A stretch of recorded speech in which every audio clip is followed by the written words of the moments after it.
In case if you suspect that someone has hacked into your Wi-Fi and is stealing your Wi-Fi, then you can find it using your iPhone. For that one, install an app called Net Analyzer. Open the app. Now select the LAN option here and then select scan. Now here you will find your router, and then you will find all the devices which are connected to the router.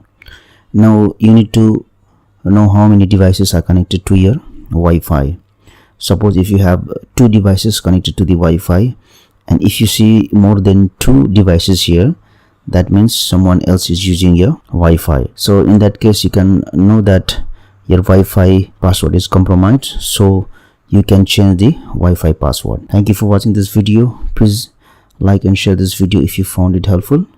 Also click on the subscribe button and hit on the bell icon to get the notification of our latest videos for free.